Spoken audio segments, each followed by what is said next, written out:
नमस्कार दोस्तों, आप पढ़ रहे हैं कक्षा 10वीं एनसीईआरटी गणित। आज हम पढ़ेंगे प्रश्नावली 2.2 के अंतर्गत उदाहरण क्रमांक 2 और उदाहरण क्रमांक 3। तो ध्यान से समझना, दोनों प्रश्नों को हम बहुत आसान तरीके से समझाने का प्रयास करेंगे। तो देखिए, उदाहरण क्रमांक 2 है। एक हमें द्विघाती बहुपद दिया गया है, मतलब 2 की घात वाला एक द्विघाती बहुपद हमें दिया है। इसके शून्यक हमें ज्ञात करना है। शून्यक हम कैसे ज्ञात करते हैं? तो यहाँ पे जो द्विघाती बहुपद होता है उसके हम गुणनखंड निकालते हैं और उन गुणनखंडों को 0 के बराबर रखते हैं। तो जो x के मान मिलते हैं वही शून्यक कहलाते हैं। फिर बाद में हमें शून्यकों तथा गुणांकों के बीच संबंध क्या होता है उसकी सत्यता की जांच करनी है।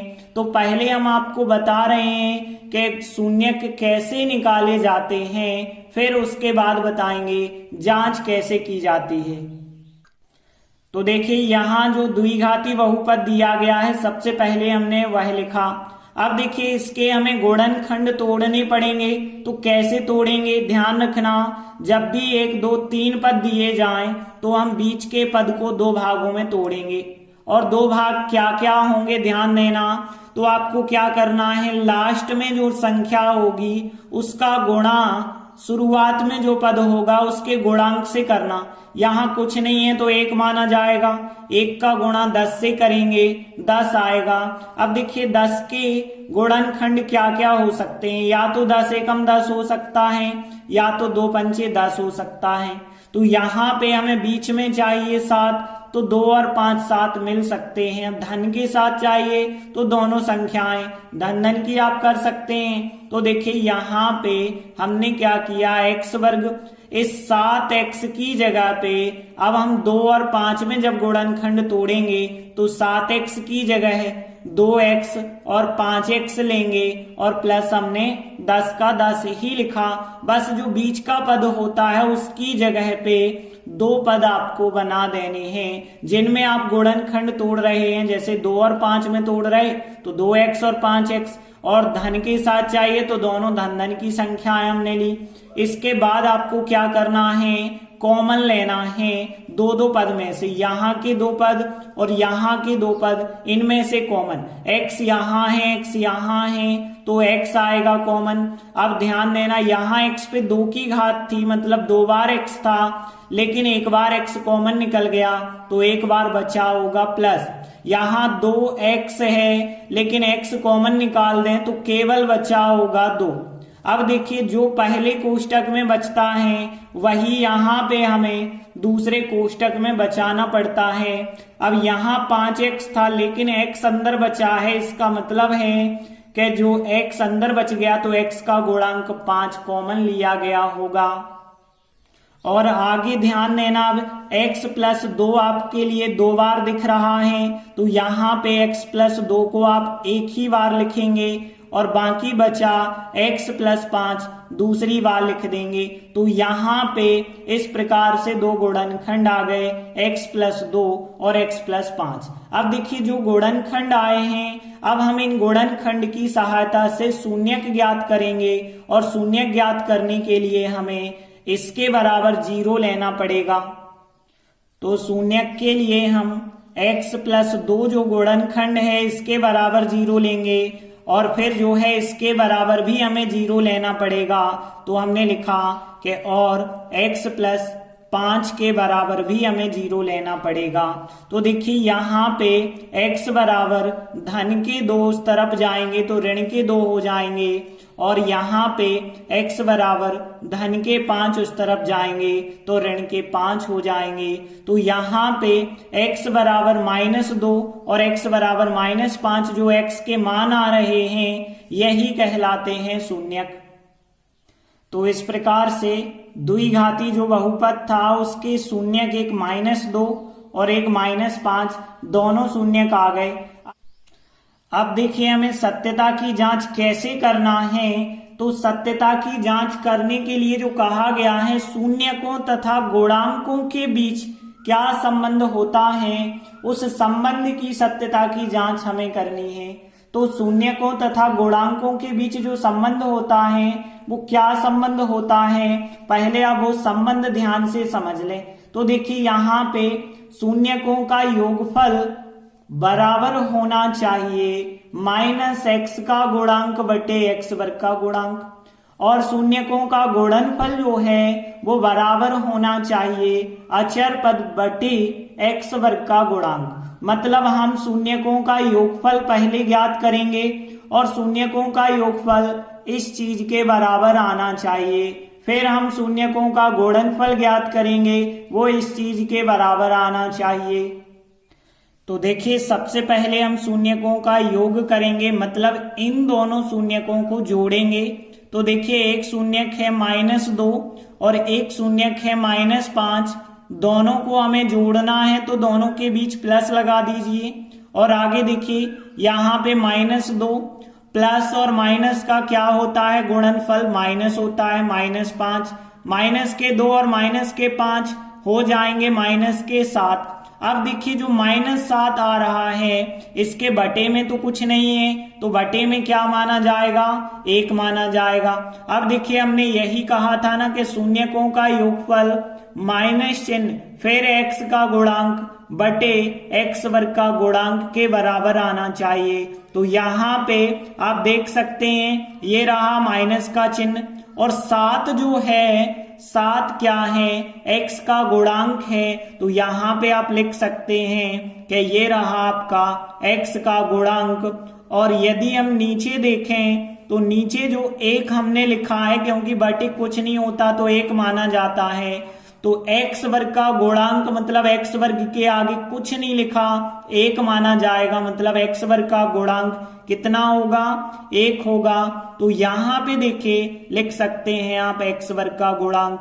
तो यहाँ एक बात देखिए, शून्यकों का योगफल हमने जो निकाला है वो आया -x का गुणांक बटे x वर्ग के गुणांक के बराबर। अब आगे हमें शून्यकों का गुणनफल ज्ञात करना पड़ेगा और वो इसके बराबर आना चाहिए। तो देखिए शून्यकों का गुणनफल एक -2 और एक शून्यक -5 है, दोनों का हमें करना है गुणा। -2 और -5 का जब हम गुणा करेंगे तो यहाँ माइनस माइनस प्लस हो जाएगा, 5 दूनी 10। और देखिए 10 के बटे तो कुछ नहीं है, आप 1 लिख सकते हैं। अब देखिए 10 क्या है यहाँ पे, तो 10 है अचर पद और x वर्ग का गुणांक 1 है, तो यहाँ पे आ गया ना अचर पद, तो यहाँ पे 10 हो गया अचर पद और 1 क्या हो गया, x वर्ग का गुणांक हो गया। तो यहाँ पे हम कह सकते हैं कि शून्यकों का गुणनफल अचर पद बटे x वर्ग के गुणांक के बराबर होता है। तो इस प्रकार से आपको सत्यता की जांच करनी पड़ेगी। तो शून्यकों का योगफल इसके बराबर आना चाहिए और गुणनफल इसके बराबर आना चाहिए। तो उदाहरण 2 कंप्लीट हुआ। उदाहरण तीसरा है बहुपद x वर्ग -3 के शून्य ज्ञात करना है, फिर बाद में सत्यता की जांच भी करनी है। तो देखिए यहाँ जो बहुपद दिया गया है x वर्ग -3, इसके हमें गुणनखंड ज्ञात करने पड़ेंगे, लेकिन यहाँ तो 1 और 1 2 ही पद हैं, और जब 2 पद होते हैं तो गुणनखंड कैसे ज्ञात करते हैं, या तो डायरेक्ट कॉमन ले लेते हैं या तो सर्वसमीका लगाते हैं a वर्ग - b वर्ग की। तो यहाँ पे डायरेक्ट कॉमन तो आ नहीं रहे हैं, तो फिर सर्वसमीका ही लगाएंगे हम। तो कैसे लगेगी सर्वसमीका, देखिए x वर्ग तो है ही यहाँ पे, 3 के लिए हम क्या लिख सकते हैं, तो ध्यान देना करणी 3 का यदि आप वर्ग करते हैं तो 3 बाहर आ जाते हैं। अब यहाँ पे ध्यान देना x वर्ग है तो x वर्ग को तो हमने x वर्ग लिखा, माइनस का माइनस लिखा, और यहाँ 3 को हमने करणी 3 का वर्ग लिखा। ऐसा इसलिए किया है ताकि यहाँ सर्व समीका a वर्ग माइनस b वर्ग वाली बन जाए। तो यहाँ पे सर्व समीका बन गई है, कौन सी सर्व समीका, a वर्ग माइनस बी वर्ग वाली बन गई है। और इसके गुणनखंड जो होते हैं a प्लस बी और a माइनस बी होते हैं, तो इस सर्व समीकरण से इसके गुणनखंड क्या प्राप्त हो जाएंगे, एक बार a प्लस बी एक बार a माइनस बी। a का मान x है, b का मान करनी 3 है, तो एक बार x प्लस करनी 3 और एक बार x माइनस करनी 3। तो इस प्रकार से दो गुणनखंड आ गए हैं, एक बार a प्लस बी एक बार a माइनस बी आप करेंगे।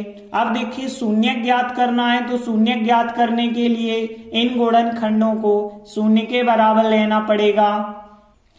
तो शून्य के लिए हम क्या करेंगे, दोनों गुणनखंडों को हम 0 के बराबर लेंगे। तो x प्लस करनी 3 बराबर 0 और x माइनस करनी 3 बराबर 0, दोनों को 0 के बराबर रखेंगे। अब देखिए यहाँ x बराबर करनी 3 का पक्षांतर करेंगे तो वो माइनस का करनी 3 हो जाएगा। और यहाँ पे देखें तो x बराबर करनी 3 का जब पक्षांतर करेंगे वो माइनस का था, अब प्लस का हो जाएगा। तो यहाँ पे दो शून्यक जो हमें मिले, एक माइनस करनी 3 और एक प्लस का करनी 3। तो देखिए हमने लिखा आता है बहुपद जो हमें दिया गया है उस बहुपद के शून्यक माइनस करनी 3 और प्लस करनी 3 हो जाएंगे। अब देखिए हमें सत्यता की जांच करनी है और सत्यता की जांच हम इन दो फार्मूलों के अंतर्गत करेंगे। तो सबसे पहले हम शून्यकों का योगफल ज्ञात करेंगे, वो इसके बराबर आना चाहिए। फिर हम शून्यकों का गुणनफल ज्ञात करेंगे, वो इसके बराबर आना चाहिए। तो देखिए अब हम शून्यकों का योग ज्ञात कर रहे हैं। एक शून्यक है माइनस का करनी 3 और एक शून्यक है प्लस का करनी 3। दोनों को यदि हम जोड़ेंगे तो देखिए माइनस की संख्या और प्लस की संख्या यदि समान है तो वो आपस में कट जाती हैं। इनका योगफल फिर क्या आएगा, 0 आएगा, क्योंकि जैसे ऋण के 3 और धन के 3 होते तो वो आपस में कट जाते ना, मतलब उत्तर कितना आएगा, 0। तो उसी प्रकार से माइनस करनी 3 और प्लस की करनी 3, एक संख्या प्लस की और उतनी ही संख्या माइनस की यदि हो तो वो कट जाती है। उत्तर कितना आया, 0। अब देखिए 0 के बटे कुछ नहीं है, आप चाहें तो 1 कर सकते हैं। अब ध्यान देना, 1 हमने इसलिए किया है तो यहाँ पे 0 जो है x का गुणांक होगा और 1 जो हो जाएगा x वर्ग का गुणांक हो जाएगा। तो देखिए हमने यहाँ पे देखा x वर्ग का गुणांक 1 है, x है ही नहीं तो x का गुणांक 0 माना जाएगा और अचर पद यहाँ पे -3 होगा। तो देखिए 0 आ गया, x का गुणांक यहाँ पे, तो हमने लिखा x का गुणांक आ गया ये, और नीचे 1 जो आया वो x वर्ग का गुणांक हो गया। तो यहाँ हमने लिख दिया फिर कि 1 हो गया x वर्ग का गुणांक। अब देखिए यहाँ पे माइनस चिन्ह और हम लगाएंगे क्योंकि हमारे फार्मूले में होता है -x का गुणांक बटे x वर्ग का गुणांक। अब यहाँ 0 माइनस प्लस का होता है, इसके बारे में बताना जरूरी नहीं है, चाहे आप यहाँ माइनस का कह दें प्लस का कह दें कोई अंतर नहीं होता क्योंकि वो 0 है। तो शून्यकों का योग बराबर आ गया -x का गुणांक बटे x वर्ग का गुणांक। अब हम शून्यकों का गुणनफल निकालेंगे। तो देखिए शून्यकों का गुणनफल मतलब इन दोनों का हमें गुणा करना पड़ेगा। माइनस करनी 3 का गुणा करेंगे हम प्लस करनी 3 से। तो देखिए जब हम गुणा करेंगे तो आपको पता है कि यहाँ माइनस और यहाँ प्लस, प्लस और माइनस का गुणा माइनस होता है। करनी 3 और करनी 3 का जब हम गुणा करते हैं तो 3 करनी से बाहर आ जाता है तो -3 आया। अब देखिए -3 के बटे में कुछ नहीं है, आप 1 लिख सकते हैं। अब -3 क्या हो गया, यहाँ पे देखें तो -3 हो गया अचर पद और 1 जो है वो x वर्ग का गुणांक हो गया।